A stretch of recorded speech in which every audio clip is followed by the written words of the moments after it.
Okay, today is the 1st of August 2009, and we come to a new Samyutta, number 20th chapter of the Samyutta Nikaya called Opamma Samyutta. This Opamma means simile, and this word Opamma is Pali. You see, our Malay word is Umpama. Umpama probably that's derived from the Sanskrit. It's the same meaning. 20.1. Thus have I heard, on one occasion the Blessed One was dwelling at Savatthi in Jeta's Grove, Anathapindika's park. There the Blessed One said this: Monks, just as all the rafters of a big house lead to the roof beam and converge upon the roof peak, and all are removed when the roof peak is removed, so too all unwholesome states are rooted in ignorance and converge upon ignorance, and all are uprooted when ignorance is uprooted. Therefore, monks, you should train yourselves thus. We will dwell diligently, thus should you train yourselves. See another sutta. So, the Buddha is saying, all unwholesome states and all evil karma that we do, it's all because of ignorance. People who don't know the Dhamma, they do evil deeds and suffer for it later. So it's very important to remove ignorance by learning the Dhamma. And the Dhamma means the original suttas, discourses of the Buddha in the Nikayas. 20.3 at Savatthi. Monks, just as it is easy for burglars to assail those families that have many women and few men, so too it is easy for non-human beings to assail a monk who has not developed and cultivated, here it says, liberation of mind by loving kindness. But I think probably a better translation is liberation of loving kindness by the mind, or more correctly, radiation of loving kindness by the mind. Just as it is difficult for burglars to assail those families that have few women and many men, so too it is difficult for non-human beings to assail a bhikkhu, a monk who has developed and cultivated a radiation of loving kindness by mind. Therefore, monks, you should train yourselves thus. We will develop and cultivate radiation of loving kindness by mind. Make it our vehicle, make it our basis, stabilize it, exercise ourselves in it, and fully perfect it. Thus should you train yourselves. It's the end of the sutta. So here the Buddha says, if a monk or even anybody does not develop loving kindness, metta, radiation of loving kindness by the mind, that means your mind has to be quite strong, and so that you can radiate loving kindness. So if you are able to do that, then it's difficult for ghosts and devas, non-human beings, to assail a monk. Assail a monk means like to attack a monk. So elsewhere, somewhere else, the Buddha says that there are a lot of unseen beings around us, and if we develop metta, loving kindness, then that is our protection. They will not harm us. Firstly, those beings are deviant beings, like ghosts and all that. Their minds are very disturbed. They are very disturbed minds, very agitated minds.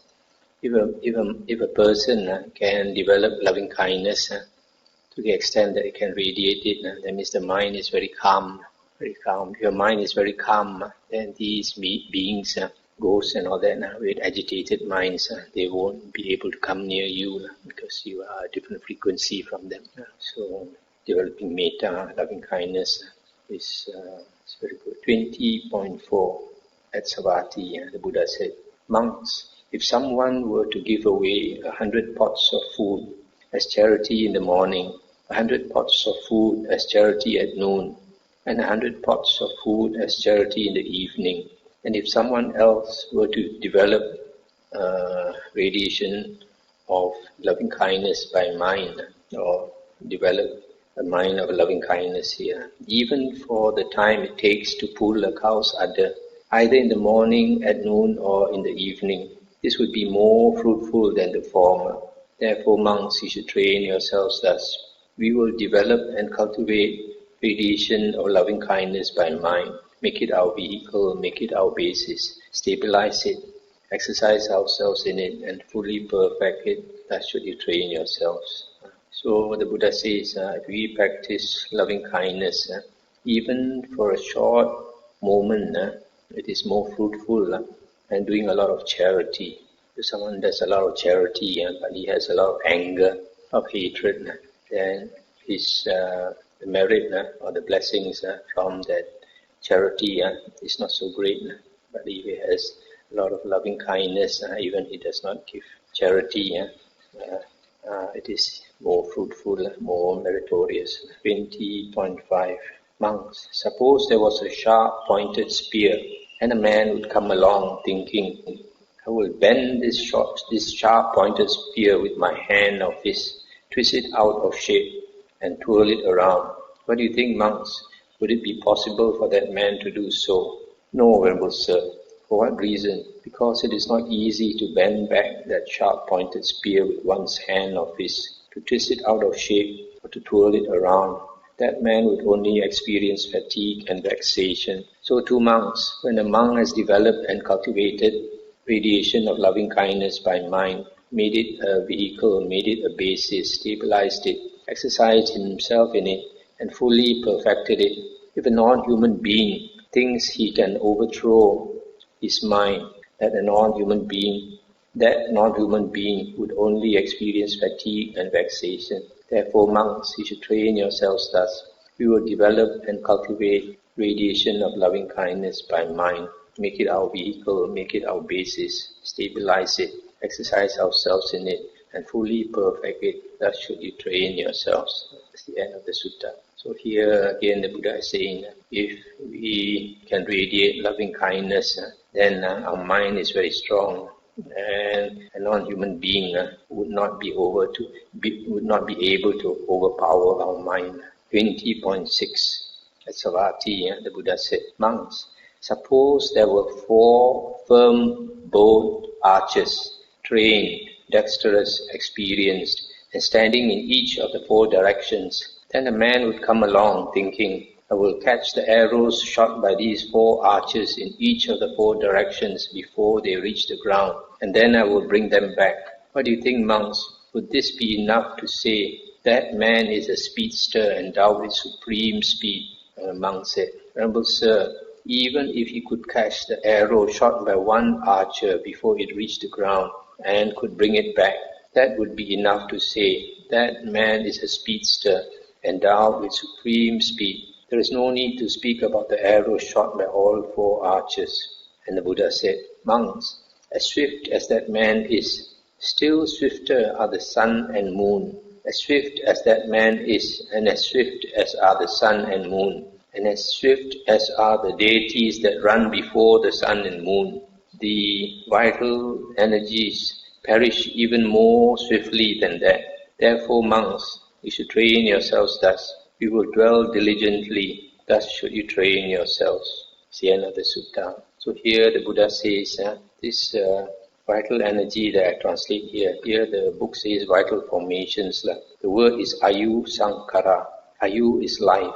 Sankara can be said to be conditioners. Life conditioners. Life conditioners is our vitality, our vital energy. So the Buddha is saying, swifter than that man who can catch the arrows are the sun and the moon when they move in the sky. But swifter than the sun and the moon are the deities or the devas that fly before the sun and the moon.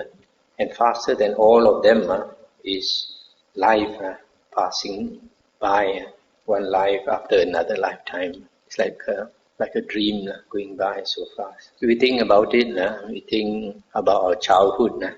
When we think about childhood, I think that it's just yesterday only I was a small boy or a small girl, 10 years old.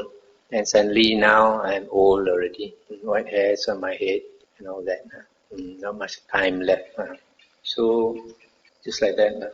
That's why when the Buddha recalled his many past lives, so many thousands of lives, so many world cycles, then he realized that he had been through so many stages of life, so many existences, all the different type of existences he had gone through, and he had been a world, what do you call it, universal monarch, a king that rules the whole world a few times, and that was among human beings the best life. And so he was a bit sentimental about it also when he thought about that life, which was so pleasant. He was so sentimental about it. Then when the Buddha was about to pass away, he purposely went to that spot where he used to be the king of the whole world, and he passed away there. And then Ananda asked him, Bhagavan, there are so many devotees in the cities to be very glad to see you. Why you come to this way out place to pass away? And the Buddha said, don't say this a way out place. Long time ago, there was a wheel-turning king, this wheel-turning monarch, king of the whole world, universal monarch. He said this was his capital. I said he used to be that king. So you consider actually life passes by very fast. That's why the Buddha says in the suttas that there are devas and devis whose lifespan is millions and millions and millions of years. But when it's time for them to die, and they think, oh, my life is so short, still haven't enjoyed enough. That's why the Buddha says life goes by so fast. 20.7 at Savatthi, Buddha said, monks, once in the past, the Dasarahas had a cattle drum called the Samana. When the Samana became cracked, the Dasarahas inserted another pack. Eventually, the time came when the Samana's original drumhead had disappeared, and only a collection of packs remained. So too monks, the same thing will happen with the monks in the future. And those discourses spoken by the Tathagata that are deep in meaning, supramundane, dealing with emptiness, are being recited. They will not be eager to listen to them, nor lend an ear to them, nor apply their minds to understand them, and they will not think those teachings should be studied and mastered.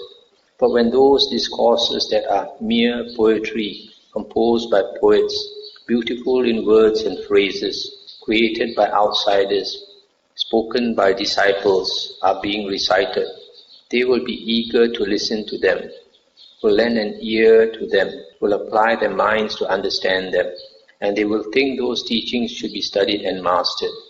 In this way, monks, those discourses spoken by the Tathagata that are deep in meaning, supramundane, dealing with emptiness, will disappear. Therefore, monks, you should train yourselves thus. And those discourses spoken by the Tathagata that are deep in meaning, supramundane, dealing with emptiness, are being recited. We will be eager to listen to them, will lend an ear to them, will apply our minds to understand them, and we will think those teachings should be studied and mastered. Thus should you train yourselves. That's the end of the sutta. It's a very important sutta. The Buddha gave a warning in the future, just like the drum, when the drum starts to crack, they put a pack over it, and then later they put another pack. Eventually, the packs surround the drum, and you can't recognize the drum. You only see packs all around. So in the same way, the Buddha is saying, right now, the suttas are available. This is the true Dhamma. But in the future, disciples meaning later monks, disciples of the Buddha, later monks, they will write other books, which are beautiful sounding, interesting and all that. Then people will be interested in those instead of the suttas, the original discourses of the Buddha. And then the Dhamma becomes impure. Then the true Dhamma will not be recognized. People will think the Dhamma is what is in the commentaries, in the later books like the Mahayana Sutras, the Abhidhamma, the Jataka stories and all that. So then that will conceal the true Dhamma. So here the Buddha says, it is created by outsiders, but the translation in the Pali text society is not created by outsiders. It is alien. Alien, that means it has nothing to do with the Dhamma. That is outside the Dhamma. Those later books are outside the real Dhamma, and they are spoken by disciples. We know those later books, Abhidhamma and Visuddhimagga and Jataka stories and all that, although there is some use in them, but unless you are familiar with the original teachings of the Buddha, then you may be led astray. You may be given wrong views. Like now, people think that jhanas, samadhi is not important. Vipassana is more important. This is totally contradictory to what the Buddha says. The Buddha always says that the jhanas are the footprints of the Buddha. In one of the suttas, the Buddha said, if a person wants to be enlightened, the various stages to attain enlightenment are the jhanas. Just like a coral tree flower blooming, various stages. So too, when a person progresses to enlightenment, he must go through the various stages of jhana. So the Buddha is saying that we should take the trouble to study the suttas that are deep in meaning, supramundane, transcending the world, dealing with emptiness. So this Buddha is telling us that we should put importance on the suttas. Not in other books, just like nowadays, a lot of people, instead of going to study the suttas, they can study all kinds of other later books. 20.8. On one occasion, the Blessed One was dwelling at Vesali in the great wood in the hall with the peaked roof. There, the Blessed One addressed the monks thus: "Monks, Venerable Sir," those monks replied. The Blessed One said, "Monks, now the Lichavis dwell using blocks of wood as cushions. They are diligent and ardent in exercise. King Ajatasattu of Magadha, the Videhan son, does not gain access to them. He does not get a hold on them. But in the future, the Lichavis will become delicate, with soft and tender hands and feet. They will sleep until sunrise on soft beds, with pillows of cotton wool. Then King Ajatasattu of Magadha will gain access to them. Then he will get a hold on them. Monks, now the monks dwell using blocks of wood as cushions. They are diligent and ardent in striving. Mara, the evil one, does not gain access to them. He does not get a hold on them. But in the future, the monks will become delicate, with soft and tender hands and feet. They will sleep until sunrise on soft beds, with pillows of cotton wool. Then Mara, the evil one, will gain access to them. He will get a hold on them. Therefore, monks, you should train yourselves thus. Using blocks of wood as cushions, you will dwell diligent and ardent in striving. Thus should you train yourselves."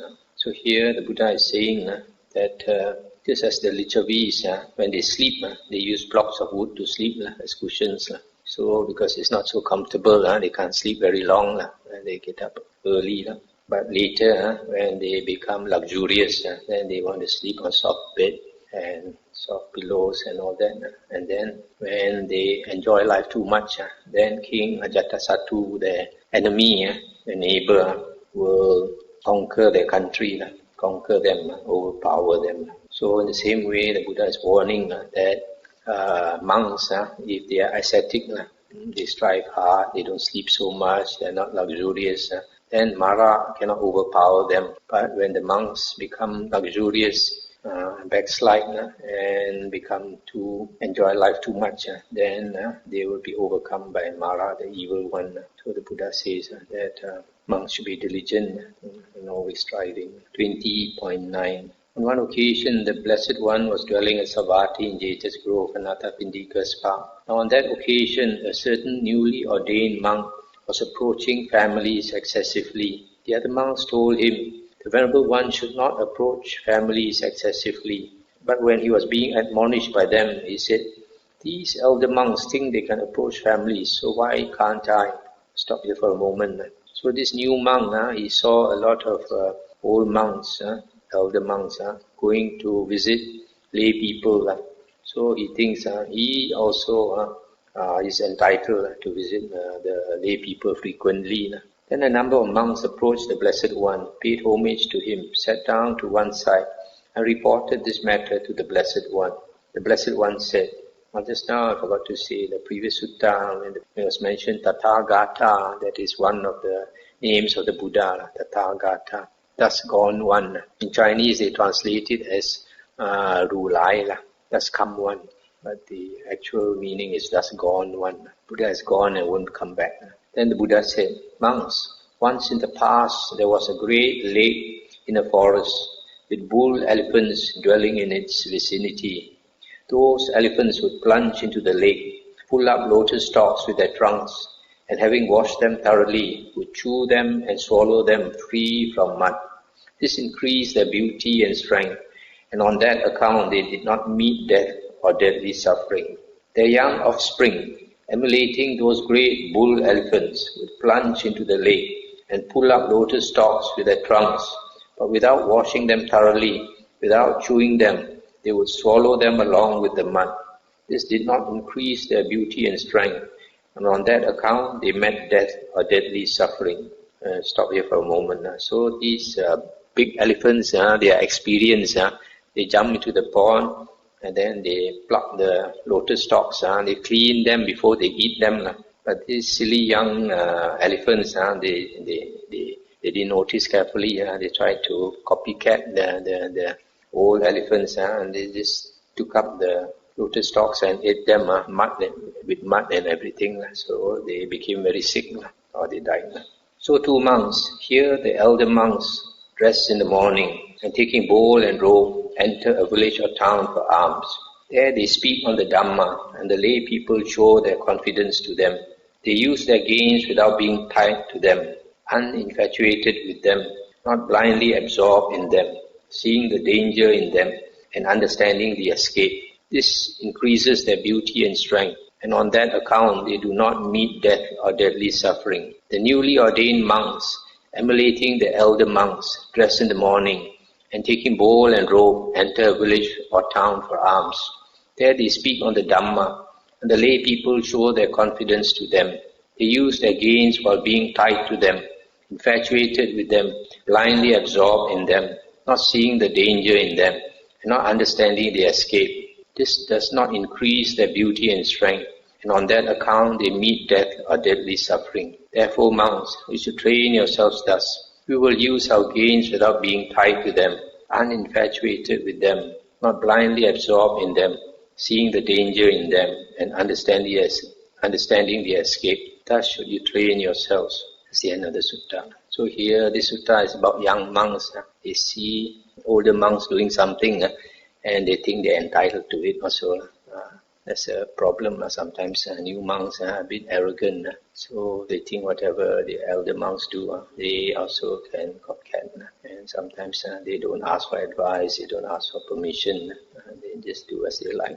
So here, sometimes I see this also.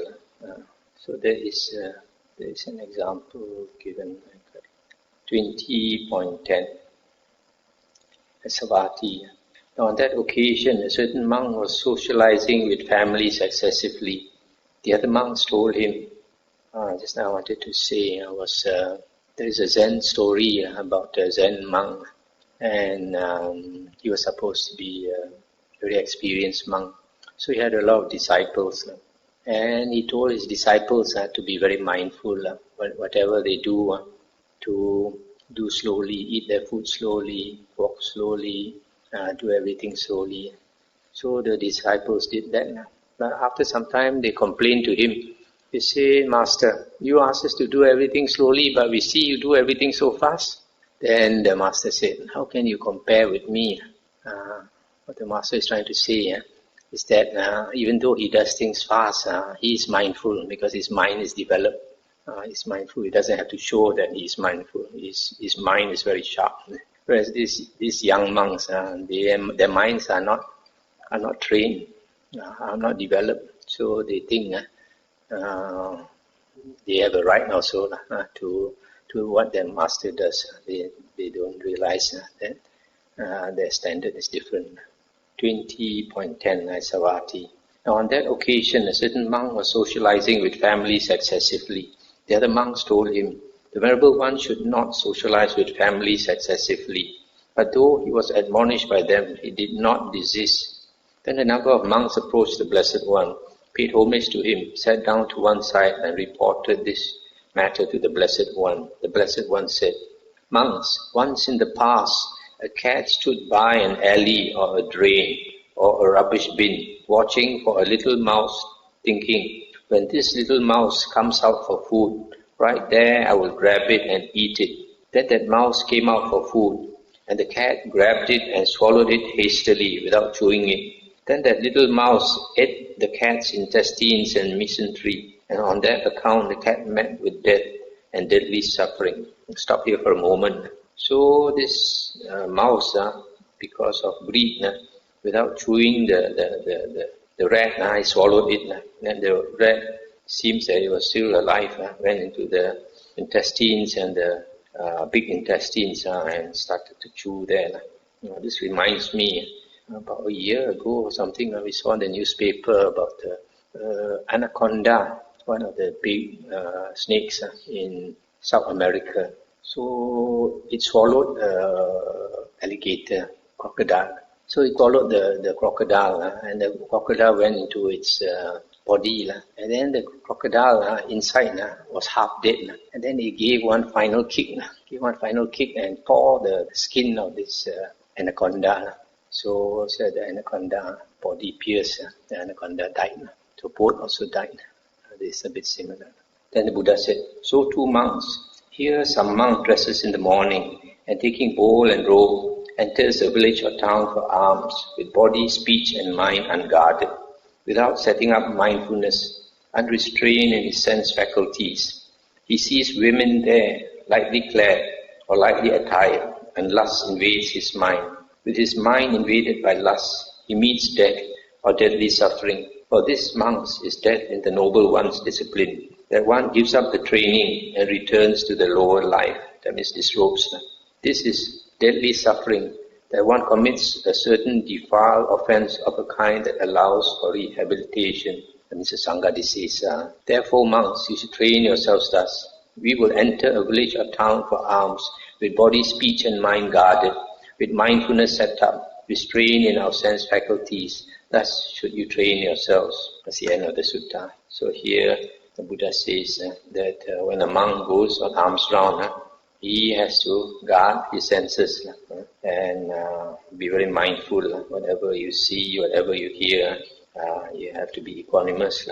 Otherwise, like here, some monks, they see some women and then they have lustful thoughts. But then in our alms round, we seldom see that. But if you are not mindful, then the common thing is that you will step on shit. Dog shit, or you will step on glass. So that will teach you to be mindful.